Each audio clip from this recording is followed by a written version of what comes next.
Yesaya pasal 6 ayat 11-13. Kemudian aku bertanya, sampai berapa lama ya Tuhan? Lalu jawabnya, sampai kota-kota telah lengang sunyi sepi dan tidak ada lagi yang mendiami. Dan di rumah-rumah tidak ada lagi manusia dan tanah menjadi sunyi dan sepi. Tuhan akan menyingkirkan manusia jauh-jauh sehingga hampir seluruh negeri menjadi kosong. Dan jika di situ masih tertinggal 1/10 dari mereka, mereka harus sekali lagi ditimpa kebinasaan, namun keadaannya akan seperti pohon beringin dan pohon jawi-jawi yang tunggulnya tinggal berdiri pada waktu ditebang. Dan dari tunggul itulah akan keluar tunas yang kudus. Oke, saudaraku, kita ketemu lagi channel Pelita Kakiku, karena firman-Mu adalah pelita bagi kakiku dan terang bagi jalanku.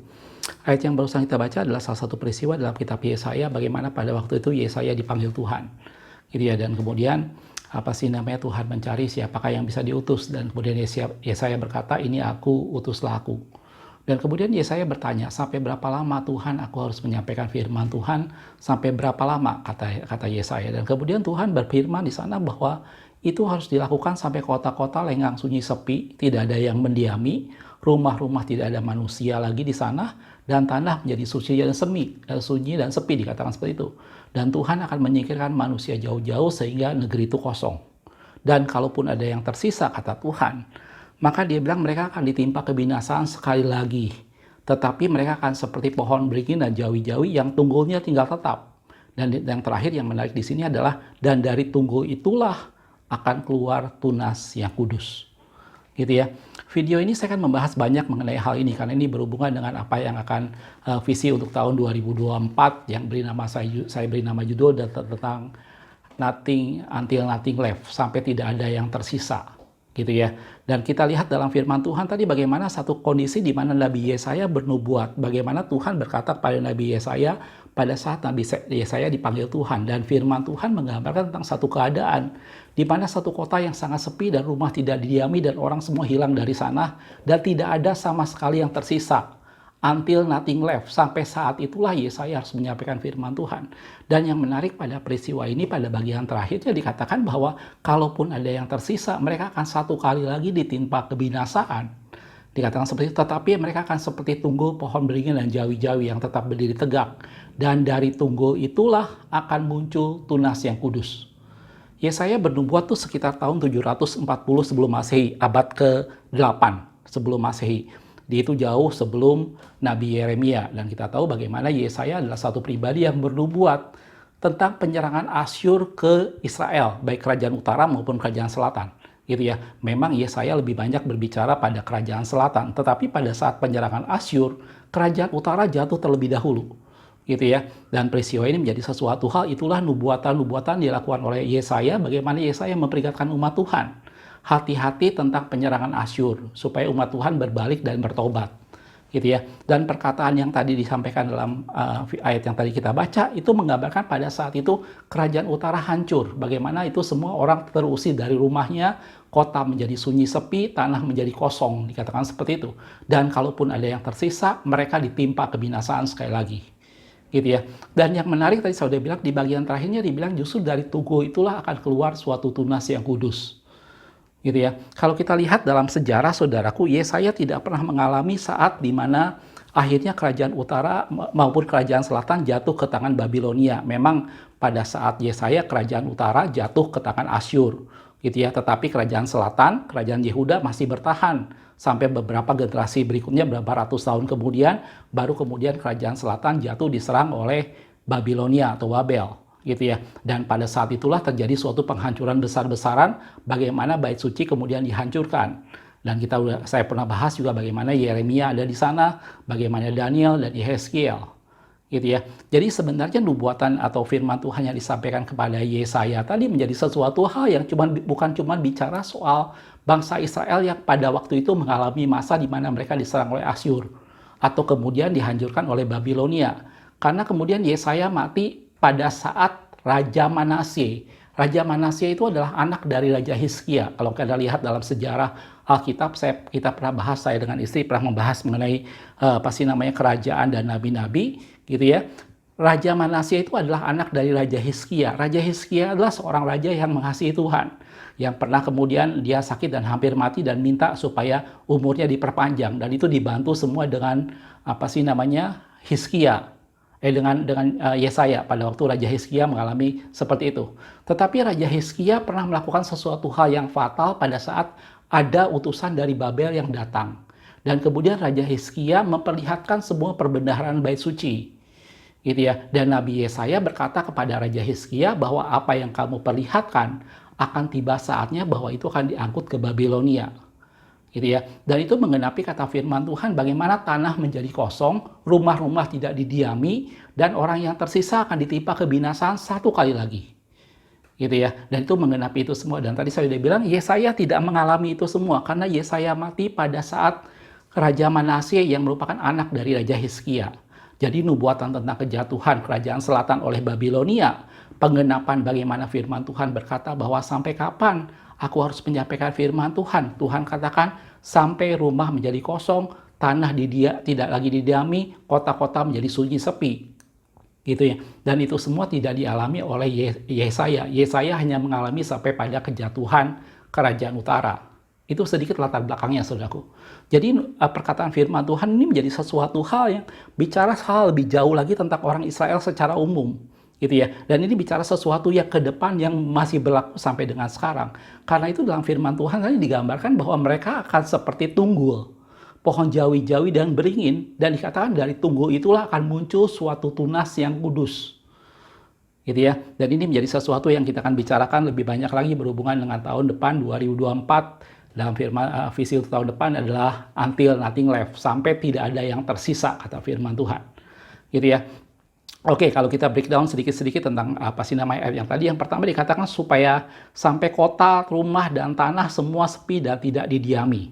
Gitu ya. Dan ini menjadi sesuatu hal bagaimana satu keadaan di mana tadi saya sudah bilang ini bukan cuma bicara soal orang Israel yang kemudian dibuang, gitu ya. Tetapi bicara soal sesuatu yang lebih jauh ke depan itu semua. Karena dikatakan dari tunggul itu akan muncul tunas yang kudus.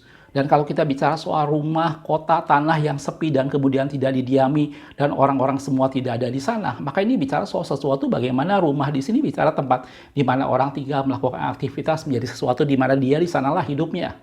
Gitu ya. Tanah dan apa sih namanya kota-kota dan segala macamnya itu menggambarkan itulah ruang hidup manusia pada waktu itu. Gitu ya. Dan itu digambarkan bahwa semuanya itu akan menjadi sepi, lengang dan tidak ada orang yang mendiaminya. Gitu ya. Kalau kita lihat dalam firman Tuhan, maka ini bicara soal sesuatu di mana seseorang akan tiba saatnya menjelang akhir zaman, orang harus mulai meninggalkan sesuatu yang menjadi soda nyaman, istilahnya yang mungkin kita familiar. Gitu ya. Menjadi sesuatu di mana orang harus meninggalkan, melepaskan sesuatu yang menjadi pegangan, yang menjadi satu andalan, yang membuat dia merasa aman dan nyaman di sana. Gitu ya. Kalau kita lihat beberapa hal dalam firman Tuhan, kita banyak menemukan orang-orang yang meninggalkan daerah asalnya. Ya, kemudian Tuhan suruh untuk dia pergi. Baik secara dia pergi memang Tuhan suruhkan maupun secara tidak langsung dalam arti kata karena suatu tantangan atau karena suatu hal yang membuat mereka meninggalkan tempat asalnya. Saya ngambil contoh misalnya Abraham. Dalam firman Tuhan kita tahu bagaimana Abraham disuruh Tuhan untuk meninggalkan tanah aslinya yaitu Ur di tanah Kasdim atau Ur Kasdim. Itu adalah negeri orang Kasdim, negeri orang Babilonia, dan Abraham disuruh Tuhan pergi ke sana. Gitu ya. Atau mungkin tadi saya udah bilang bisa ada yang terjadi karena suatu keadaan, misalnya Yusuf, gitu ya. Yusuf kemudian dijual oleh saudara-saudaranya dan kemudian dibawa ke Mesir. Di sana dia diperbudak dan lain sebagainya, dan akhirnya dia ada di sana, gitu ya. Dan itu menjadi satu gambaran bagaimana seperti itulah orang-orang yang kemudian akhirnya meninggalkan sesuatu menjadi kota di mana tempat dia ada menjadi tidak didiami lagi. Gitu ya. Atau kita lihat misalnya dalam firman Tuhan tentang Musa, bagaimana Musa seseorang yang sudah ada dalam posisi yang nyaman karena dia diangkat oleh putri Firaun dan dia menjadi Prince of Egypt, gitu ya. Semua kekuasaan ada padanya, tetapi sampai satu ketika akhirnya karena suatu keadaan Musa melarikan diri. Yang kita tahu ceritanya bagaimana kemudian Musa mengembalakan domba di Midian. Gitu ya. Dan itu semua menjadi satu bentuk bagaimana kemudian Musa dipersiapkan Tuhan menjadi seorang gembala yang akhirnya membawa umat Tuhan keluar dari perbudakan Mesir. Gitu ya. Cerita yang lain kalau misalnya kita lihat misalnya dalam perjanjian baru satu pribadi seorang Farisi yang terkenal pintar, yang punya pengaruh, yang padanya ada sesuatu kuasa penuh, dan dia seorang kebangsaan Roma yang kita tahu yaitu Rasul Paulus. Gitu ya. Dia seorang yang sangat berpengaruh, dia seorang Farisi yang pintar. Dalam firman Tuhan dikatakan untuk hidup dia sebagai seorang Farisi dia sama sekali tidak bercacat cela. Gitu ya. Dia keturunan Benyamin dan dikatakan dia berkebangsaan Roma, gitu ya. Dan padanya ada kekuasaan penuh, tetapi dia rela meninggalkan semuanya karena apa? Karena dia bertemu dengan Tuhan, gitu ya. Dan ini menjadi sebuah gambaran dalam firman Tuhan tentang seseorang yang akhirnya rumah, kota, dan tanahnya menjadi kosong dan sepi dan ditinggalkannya, gitu ya. Dan ini adalah gambaran dalam firman Tuhan tentang hal bagaimana seseorang yang kemudian rela meninggalkan tempat kediamannya, rela meninggalkan zona nyaman yang biasa kita sering sebutkan, atau apapun juga yang menjadi sesuatu yang dia andalkan, yang menjadi sesuatu tempat perteduhan hidupnya, gitu ya. Dan dia memilih untuk mengikuti jalan Tuhan, dan dia memilih untuk mengambil sesuatu yang mungkin sama sekali dia tidak mengerti, tetapi di balik itu semua, itulah ada suatu rencana Tuhan. Dan ini semua membawa seseorang akhirnya untuk belajar berjalan bergantung kepada Tuhan, gitu ya. Anda bisa bayangkan kalau misalnya seandainya ada seseorang yang hidup secara lahiriah, secara berkecukupan, dia lahir dalam keluarga yang berkecukupan secara finansial, dia lahir bukan cuma secara finansial, tapi seorang yang terhormat, atau mungkin berkedudukan tinggi, atau mungkin anak keluarga pendeta, dan segala macamnya, dan semuanya tersedia dengan sangat nyaman, gitu ya. Dan Anda bayangkan itu menjadikan sesuatu di mana seseorang tidak lagi bergantung pada Tuhan, karena semuanya sudah tersedia, semuanya sudah ada, dan dia tinggal menikmatinya dengan sangat enak, gitu ya. Tentunya menjadi berbeda dengan orang-orang yang semuanya serba terbatas. Dia bukan orang berpengaruh, dia bukan orang berkedudukan tinggi, dia bukan orang yang namanya dikenal, tetapi itu membuat dia makin bergantung pada Tuhan. Dan itulah gambaran dalam firman Tuhan tentang bagaimana Yesaya disuruh Tuhan untuk menyampaikan firman Tuhan sampai kota tidak ada lagi, sampai tanah menjadi sunyi sepi, sampai rumah-rumah tidak didiami orang, gitu ya. Itu sampai kondisi di mana orang tidak lagi bergantung pada apa yang selama ini menjadi pegangan hidupnya, tetapi dia memilih meninggalkan itu semua dan mulai bergantung kepada Tuhan, gitu ya. Itu hal yang pertama yang kita lihat dalam ayat ini. Dan yang kedua digambarkan, dikatakan ya, kalau sampai ada yang tersisa, maka dia bilang 1/10 dari mereka akan ditimpa satu kali lagi kebinasaan, gitu ya. Memang kalau kita lihat dalam cerita di tadi saya udah bilang dalam latar belakang sejarah, mereka memang akhirnya ditimpa, yaitu penyerangan satu kali lagi oleh Babilonia. Sebelumnya mereka sudah diserang oleh Asyur. Dan yang tersisa yaitu kerajaan selatan yang masih bertahan atas penyerangan Asyur, maka mereka ditimpa satu kali lagi, yaitu penyerangan oleh Babilonia, yaitu yang membuat akhirnya mereka terbuang ke Babel selama 70 tahun. Tapi saya udah bilang tadi bahwa ini bukan bicara soal semata-mata sejarah, tapi ini bicara soal suatu umat Tuhan di masa depan, satu umat Tuhan yang kalau mereka jadi tunggul yang dibiarkan tersisa, seperti pohon beringin dan jawi-jawi, dari mereka kemudian akan tumbuh yang namanya tunas yang kudus, gitu ya. Dan hal yang kedua digambarkan di sana adalah mereka akan ditimpa satu kali lagi kebinasaan, akan ditimpa satu kali lagi kematian, gitu ya. Kalau Anda lihat dalam firman Tuhan, saudaraku, ada sesuatu hal yang penting bahwa kematian menjadi sesuatu hal, itulah awal dari sebuah kehidupan. Mungkin kalau ke orang dunia kita berpikir bahwa orang tuh harus hidup dulu baru mati. Tetapi kalau kita bicara di dalam Tuhan, maka kita bicara soal sesuatu di mana seseorang harus mati dulu untuk hidup, gitu ya. Misalnya saya ngambil contoh, misalnya kalau kita bicara dalam kekristenan, misalnya karena kematian Yesus ada dan saya dapat kehidupan, gitu ya. Dan ini juga bicara soal sesuatu bagaimana seseorang mematikan kehidupan lamanya, bagaimana seseorang kemudian mematikan cara berpikir dan kebanggaan dan nama besar dan kedagingannya, gitu ya. Kalau kita lihat dalam Kejadian 19 ayat 26 dikatakan, tetapi istri Lot, seorang yang sudah berjalan melarikan diri dari peristiwa Sodom dan Gomora, visi 2023 kemarin yang saya sampaikan tentang naiklah ke atas gunung yang tinggi, saya di sana sudah menggambarkan bahwa kenapa kita perlu naik ke atas gunung yang tinggi, karena dalam firman Tuhan digambarkan naik ke atas gunung yang tinggi itu digambarkan seseorang yang melarikan diri, yang diselamatkan dari sebuah bencana, gitu ya. Dan saya udah gambarkan bahwa itu bukan bicara soal gunung secara lahiriah, gitu ya. Bagaimana seorang bergaul dan kemudian bertemu Tuhan lebih dekat, gitu ya. Tetapi ada satu peristiwa bagaimana seseorang yang sudah naik ke atas gunung yang tinggi, tetapi dia tidak meninggalkan cara berpikir, cara pandang yang lama, gitu ya. Dalam hal ini adalah istri Lot. Jadi kalau kita lihat dalam Kejadian 19 ayat 26, tetapi istri Lot yang berjalan mengikutinya menoleh ke belakang lalu menjadi tiang garam. gitu ya. Dan ini yang terjadi apabila seseorang sudah naik ke atas gunung, dia sudah diselamatkan, dia mencoba mencari Tuhan, dan dia meninggalkan segala sesuatunya, tetapi pikirannya masih berpikir berorientasi pada perkara-perkara dunia, gitu. Dan itu digambarkan seperti istri Lot, gitu ya. Atau kalau kita lihat misalnya dalam Filipi, bagaimana Paulus mengatakan bahwa malahan segala sesuatu kuanggap rugi karena Kristus. Apa yang dahulu menjadi keuntungan bagiku, sekarang kuanggap rugi. Ada sesuatu yang berubah dalam pola pikir Paulus, gitu ya. Dalam Filipi 3 ayat yang ke-8 dikatakan, malahan segala sesuatu kuanggap rugi karena pengenalan akan Kristus Yesus Tuhanku lebih mulia dari semuanya.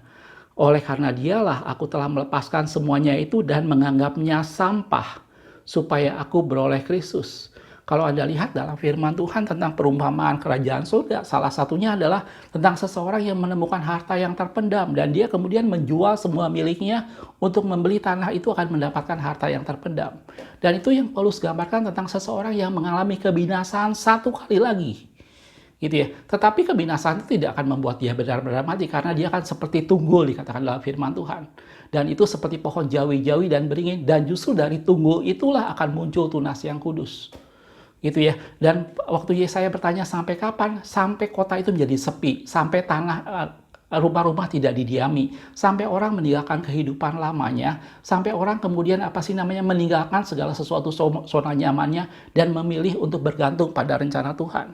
Dan yang kedua, kalau masih ada yang tersisa, maka mereka akan ditimpa kebinasaan sekali lagi. Dan ini bicara seseorang yang mematikan segala sesuatunya, keinginan dagingnya, pola berpikir yang lamanya, semuanya dimatikan.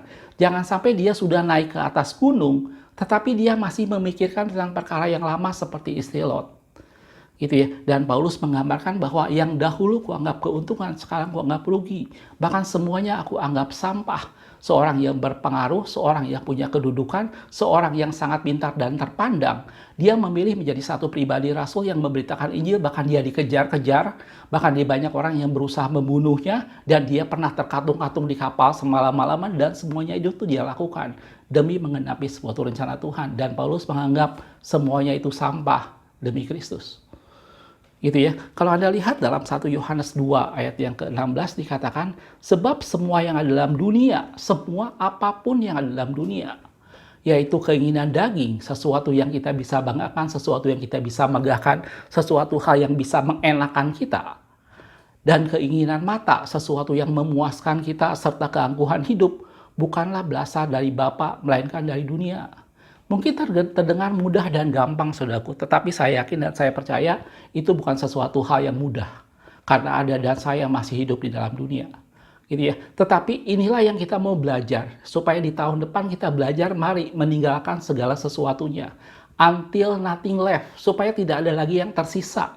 Sifat-sifat kedagingan kita, zona nyaman, sesuatu yang kita andalkan, yang kita bisa banggakan, gitu ya. Dan kita meninggalkan segala pola pikir kita yang dunia-dunia yang lama-lama, karena semua hal itu berasal dari dunia dan bukan dari Bapa, gitu ya. Karena seharusnya dalam 2 Korintus 5 ayat 17 dikatakan, jadi siapa yang dalam Kristus, ia adalah ciptaan baru, yang lama sudah berlalu, sesungguhnya yang baru sudah datang.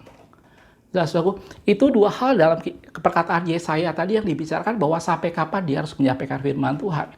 Sampai Anda dan saya, kita semua, kita mari berubah. Mari kita biarkan kota-kota menjadi kosong. Kita biarkan rumah-rumah tidak didiami lagi, tanah menjadi sunyi dan sepi, gitu ya. Dan saya bilang tadi, ini bukan bicara soal semata-mata bagaimana Israel diagresi oleh Asyur atau oleh Babilonia, karena Yesaya tidak mengalami yang Babilonia. Tetapi ini semua bicara soal bagaimana kehidupan Anda dan saya. Kita harus meninggalkan rumah-rumah yang kita bisa andalkan. Bukan berarti secara jasmani, saudaraku ya. Bisa aja ada orang yang kemudian meninggalkan rumahnya yang lama dan kemudian dia berpindah ke kota yang lain. Kita juga bisa melihat banyak hamba-hamba Tuhan yang kemudian berpindah kota, dan kemudian di kota yang baru akhirnya dia bisa melakukan banyak hal bagi pekerjaan Tuhan. Seperti tadi saya contohkan Abraham, gitu ya. Tetapi ini bicara bagaimana sesuatu yang membuat Anda nyaman, yang membuat Anda tenang, yang membuat Anda tidak lagi bergantung pada Tuhan, itu mari kita tinggalkan sampai semuanya tidak ada lagi, gitu ya. Dan mari kita gantungkan hidup kita sepenuhnya kepada Tuhan, karena dialah yang membawa kita semua pada kehidupan yang sesungguhnya. Dan yang kedua dikatakan, yang tersisa itu harus satu kali lagi mengalami kebinasaan. Gitu ya. Kalau masih ada pola berpikir yang secara dunia, mari kita tinggalkan itu semua. Gitu ya. Kita harus berubah karena segala sesuatu yang dari dunia itu bukan berasal dari Bapa. Gitu ya. Dan satu hal yang menarik setelah itu semua dikatakan bahwa dari tunggul yang tersisa tadi akan muncul suatu tunas yang kudus. Gitu ya. Dan kita tahu bagaimana Yesaya bernubuat tentang pribadi Yesus. Salah satu nabi yang banyak bernubuat tentang pribadi Yesus adalah Yesaya. Dan itu digambarkan sejak Yesaya dipanggil, Yesaya sudah diberi perintah oleh Tuhan untuk dia menyampaikan firman Tuhan sampai semuanya terjadi. Dan sampai tinggal tunggul itu dia akan seperti pohon berangin dan jawi-jawi, tetapi dari tunggul itu akan muncul tunas yang kudus. Dan saya sudah bilang tadi, kalau ini bicara bagaimana Anda semua, kemudian kita semua dipermuliakan, dan ini gambaran. Bagaimana kehidupan Kristus semakin nyata dalam kita dan itu semakin tumbuh. Seperti tunas yang kudus yang tumbuh dari tunggul yang tersisa. Gitu ya. Kalau kita lihat misalnya dalam 1 Korintus 15 ayat 36 dikatakan, "Hai orang bodoh, apa yang engkau sendiri taburkan tidak akan tumbuh dan hidup kalau ia tidak mati dahulu." Di awal tadi saya sudah bilang, dalam kekristenan kalau kita bicara kehidupan, maka kita harus bicara bahwa itu harus mati dulu baru hidup. Beda dengan dalam kehidupan dunia. Dalam kehidupan dunia kita bicara kita hidup dulu, baru mati. Walaupun pada saat kita hidup sebenarnya pada saat kehidupan muncul dan Anda semua lahir, tentunya ada beberapa banyak benih yang mati. Gitu ya. Tetapi dalam kekristenan kita selalu bicara bahwa sesuatu harus mati dulu untuk supaya hidup. Gitu ya. Yang tersisa harus ditimpa dengan kebinasaan satu kali lagi. Gitu ya. Dan dari tunggul itu akan muncul tunas yang kudus. Gitu ya. Dan tadi saya sudah gambarkan bagaimana kematian Yesus yang mati buat Anda dan saya membuat kita semua hidup. Begitu juga apabila kita mematikan keinginan daging, meninggalkan zona nyaman kita, dan kemudian kita memilih bergantung pada Kristus, meninggalkan dunia dengan segala pola pikirnya. Maka kematian itu akan membawa munculnya suatu tunas yang kudus. Gitu ya. Dan itu bagaimana kemudian Allah nyata dalam hidup kita dan kita menjadi semakin serupa dengan Kristus. Itu gambarnya bagaimana Anda dan saya dipermuliakan. Gitu ya. Kita bukan dipermuliakan karena kemampuan kita bukan dipermuliakan karena jabatan kita atau sesuatu yang kita miliki. Kita dipermuliakan karena orang melihat ada Kristus yang mulia, ada suatu tunas yang kudus yang hidup di dalam kita. Gitu ya. Dan itu prinsip dalam firman Tuhan bahwa suatu benih itu tidak akan pernah hidup dan tumbuh kalau dia tidak mati terlebih dahulu. Gitu ya. Kalau kita lihat beberapa hal kejadian dalam firman Tuhan tentang bagaimana suatu hal kematian yang kemudian membawa suatu kehidupan. Selain tadi saya jelaskan bagaimana kemudian dari kematian Kristus Anda dan saya kemudian memperoleh kehidupan. Ada banyak contoh dalam firman Tuhan. Bagaimana sebuah kematian yang membawa pada kehidupan. Seperti tunggul tadi yang tersisa akan mengalami kematian kebinasaan sekali lagi. Tetapi dari tunggul itu akan muncul tunas yang kudus. Gitu ya. Contohnya misalnya saya ambil bagaimana pada waktu Israel dibuang ke Babilonia. Yang tadi saya sudah bilang bagaimana itu sebenarnya sudah dinubuatkan oleh Yesaya pada saat Yesaya berbicara dengan Raja Hizkia. Hizkia memperlihatkan semuanya dan Yesaya berkata, semua yang mereka lihat, semua yang kau perlihatkan pada utusan Babilonia akan tiba saatnya bahwa itu akan diangkut ke Babilonia. Dan kebinasaan itu kemudian terjadi pada zaman Raja Sedekia, yang kita tahu kemudian Yeremia menulis ratapan tentang hal itu, tentang kematian Yosua dan akhirnya Yosia dan kemudian pembuangan ke Babilonia. Gitu ya. Dan itu menjadi sesuatu hal yang sejarah yang buruk dalam kehidupan umat Tuhan, bagaimana kemudian mereka dibuang ke Babilonia. Itu seperti kebinasaan sekali lagi tadi saya sudah bilang. Tetapi tahukah Anda saudaraku bahwa setelah itu Allah mengambil satu benih dari tengah-tengah kekacauan, yaitu Zerubabel, yang saya pernah jelaskan dalam satu video, bagaimana Zerubabel itu adalah benih. Zeru itu artinya benih, dan Babel ini bicara soal kekacauan sesuatu hal dari Babilonia. Dan itu kemudian Zerubabel membangun kembali bait Allah. Dan dalam firman Tuhan dikatakan bahwa kemuliaan rumah yang kemudian akan jauh melebihi kemuliaan rumah yang pertama. Gitu ya. Kita akan lihat ayatnya dalam Hagai 2 ayat yang ke-9. Adapun rumah ini kemegahannya yang kemudian, itulah yang dibangun oleh Zerubabel, akan melebihi kemegahannya yang semula, firman Tuhan semesta alam. Dan dari tempat ini aku akan memberikan damai sejahtera, demikianlah firman Tuhan semesta alam. Jelas aku, itu contoh dalam firman Tuhan bagaimana suatu bentuk yang buruk, suatu bentuk kematian, suatu bentuk di mana kota-kota ditinggalkan, suatu bentuk di mana seseorang kemudian memilih mematikan keinginan daging, mematikan segala sesuatu tentang cara pikir dunia. Dan itu semua membawa pada suatu kemuliaan, membawa pada suatu kehidupan yang baru. gitu ya. Dan itu terjadi bagaimana dalam firman Tuhan digambarkan bahwa umat Israel dibuang ke Babilonia, gitu ya. Bait suci dihancurkan. Itu sesuatu hal yang sangat buruk terjadi pada mereka, gitu ya. Nabi Yeremia sudah menubuatkan 70 tahun mereka akan dibuang ke Babilonia, gitu ya. Tetapi kita tahu bagaimana itu merupakan sesuatu hal di mana Allah mengembalikan mereka dan mereka membangun bait suci yang kedua dan dikatakan kemegahannya melebihi yang pertama. Gitu ya. Tujuan itu semua adalah bukan Allah ingin membuat Anda dan saya menjadi susah. Tujuan itu semua bukan Allah ingin membuat kita semua tersiksa. Tapi tujuan itu semua adalah Allah ingin mempermuliakan Anda dan saya. Supaya dari tunggu itu keluar benih yang kudus. Gitu ya. Abraham disuruh keluar dari Ur Kasdim bukan membuat Abraham terlunta-lunta, tidak. Tetapi itu membuat Abraham berubah menjadi Abraham dan dia menjadi bapa orang beriman. Yusuf dibuang dan dijual ke Mesir bukan untuk membuat Yusuf tersiksa di penjara, tetapi Allah mempersiapkan supaya Yusuf menyelamatkan umat Tuhan dan Yusuf diangkat menjadi orang kedua di Mesir. Gitu ya. Begitu juga dengan Musa. Musa rela meninggalkan semuanya dan kemudian menjadi gembala di Midian pada fase kehidupan 40 tahun yang kedua. Dan pada saat 40 tahun yang ketiga, Musa kembali dengan kuasa Allah. Dan Musa menjadi salah satu tokoh hebat yang membebaskan umat Tuhan dari perbudakan Mesir. Tujuannya untuk Allah mempermuliakan Anda dan saya, saudaraku. Gitu ya. Dan ini menjadi sesuatu hal yang Allah rindukan. Gitu ya. Di tahun 2000, beberapa lama yang sudah saya bahas di tahun 2021, saya bahas tentang bagaimana mari kita mempersiapkan jalan bagi Tuhan, supaya jalan terbuka lebar dan orang bisa mengenal Tuhan. Di tahun 2002 saya bicara soal divine surprise, bagaimana setelah kita membuka jalan bagi Tuhan, kita melihat bagaimana Allah mengerjakan sesuatu yang kita tidak duga, yang kita tidak pernah pikirkan sebelumnya. Dan itu menjadi satu kejutan-kejutan ilahi yang muncul dalam kehidupan Anda dan saya. Dan tahun 2023 yang sudah kita jalani sampai beberapa hari ke depan ini, saya bicara tentang bagaimana yuk naik ke atas gunung yang tinggi, hai Sion pembawa kabar baik.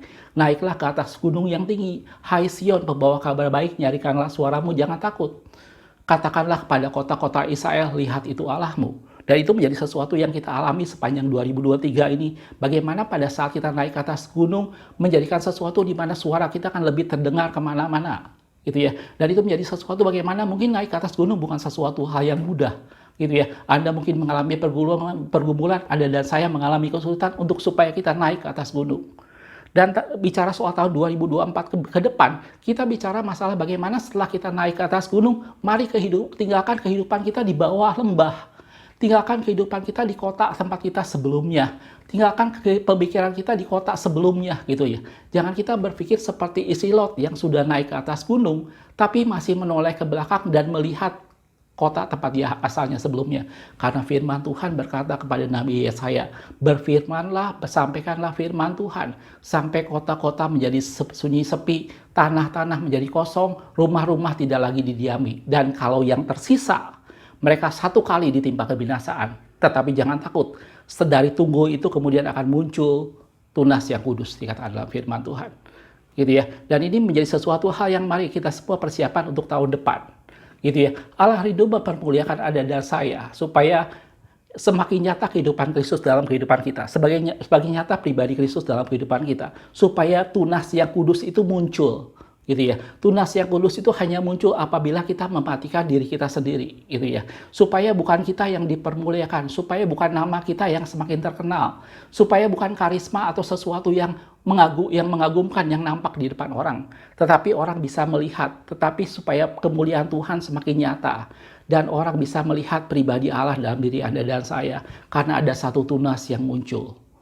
Gitu ya. Dan ini bicara soal sesuatu, itulah yang bicara soal kematian yang kemudian membawa pada satu kehidupan, karena yang tersisa harus ditimpa satu kali lagi kebinasaan, gitu ya. Tetapi mereka akan seperti tunggul, dikatakan, dan tunggul itu kemudian akan memunculkan tunas yang kudus, gitu ya. Kalau dalam kehidupan kita sehari-hari mungkin Anda bisa lihat bagaimana dalam siklus cuaca, dalam siklus dalam musim, kita tahu bahwa musim semi itu selalu muncul setelah musim dingin. Gitu ya. Musim semi di mana kemudian pohon-pohon mulai tumbuh dan kemudian bunga bermekaran dan kemudian pemandangan menjadi sangat indah. Itu muncul setelah situasi di mana di sana tidak ada makanan, di mana ada musim dingin, di mana semua hewan bersembunyi dan tidak bisa berbuat apa-apa. Gitu ya. Tetapi setelah musim dingin selalu akan muncul musim semi. gitu ya. Dan itulah gambaran dalam firman Tuhan pada saat kita mulai meninggalkan segala sesuatu kehidupan kita yang lama, pada saat kita mengubah prioritas hidup kita, pada saat kita meninggalkan zona nyaman dan meninggalkan sesuatu yang kita andalkan sebelumnya, tetapi mari mengandalkan Tuhan. Maka dari sana kemudian tunas yang kudus itu akan muncul dan Allah mau memperbaharui kita dan Allah mau mempermuliakan kita. Gitu ya. Dan bukan cuma itu saudaraku, hal yang kedua kenapa itu terjadi adalah Allah mau supaya dia memurnikan Anda dan saya. Gitu ya. Ingat dalam firman Tuhan bahwa darah dan daging itu tidak mendapat bagian dalam kerajaan surga. Sesuatu yang berbau dunia itu tidak pernah mendapat bagian dalam kerajaan surga. Gitu ya. Anda dan saya boleh punya jabatan sangat spesial di gereja. Anda dan saya boleh punya pengalaman melayani yang puluhan tahun. Tetapi kalau kita masih berpikir secara darah dan daging, maka ingat saudaraku, darah dan daging tidak mendapat bagian dalam kerajaan surga. Dan Allah mau memurnikan kita semua. Gitu ya. Dan ini menjadi sesuatu hal yang untuk tahun depan bagaimana mari tinggalkan kota-kota kehidupan kita yang lama yang membuat Anda dan saya nyaman dan merasa bahwa semuanya baik-baik saja. Gitu ya. Tanpa saya mempersiapkan atau tanpa saya berdoa bergaul sungguh-sungguh dengan Tuhan, toh semua orang memperhatikan saya. Mari tinggalkan itu semua saudaraku. Mari bergantung pada Tuhan sepenuhnya. Gitu ya. Dan jangan lagi berpikir secara dunia karena semua yang datang dari dunia itu tidak berasal dari Bapa. Gitu ya. Dan dari situlah akan muncul suatu tunas yang kudus. Saudaraku, satu ayat yang terakhir dalam Roma 8 ayat 17 dikatakan, dan jika kita adalah anak, maka kita juga adalah ahli waris. Maksudnya adalah orang-orang yang berhak menerima janji-janji Allah, yang akan menerimanya bersama-sama dengan Kristus, yaitu jika kita menderita bersama-sama dengan Dia. Kita mengalami sesuatu yang tidak mengenakan, mungkin kita terpaksa meninggalkan apa yang kita suka, mungkin kita terpaksa menahan emosi kita pada saat kita tersinggung, mungkin kita membiarkan sesuatu yang kita tidak suka terjadi dan menyerang kita membiarkan orang mengatakan sesuatu yang tidak benar, dikatakan, yaitu jika kita menderita bersama-sama dengan Dia, lanjutannya, supaya kita juga dipermuliakan bersama-sama dengan Dia. Allah mau Anda dan saya dipermuliakan.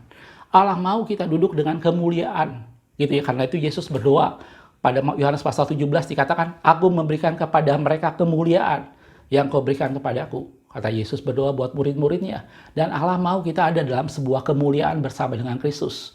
Tetapi kemuliaan perlu datang dari sebuah kematian.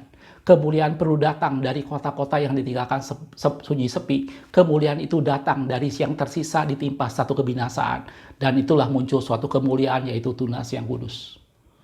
Jelas saudaraku, mudah-mudahan ini bisa membekali untuk untuk kita semua di tahun 2024. Mari persiapan jalan bagi Tuhan, dan setelah kita buka jalan bagi Tuhan, Anda dan saya mungkin melihat satu hal yang kita tidak duga, dan itu adalah kekejutan dari Tuhan. Dan mari naik ke atas gunung supaya kita bergaul lebih dekat dengan Tuhan. Kita tinggalkan dulu segala sesuatu dalam dunia ini dan mari memprioritaskan Tuhan. Dan ini bicara bagaimana kita bergaul lebih dekat dengan Tuhan, dan mungkin menjadi sesuatu hal yang tidak mudah. Gitu ya. Dan juga mari berbicara supaya setelah kita naik ke atas gunung Tuhan, mari persiapan untuk dipermuliakan Tuhan. Tinggalkan kota-kota, tinggalkan tanah-tanah, tinggalkan rumah-rumah yang tidak lagi didiami. Dan yang tersisa, biarkan itu ditimpa kebinasaan, karena dari tunggu itu akan muncul suatu tunas yang kudus. Jelas saudaraku?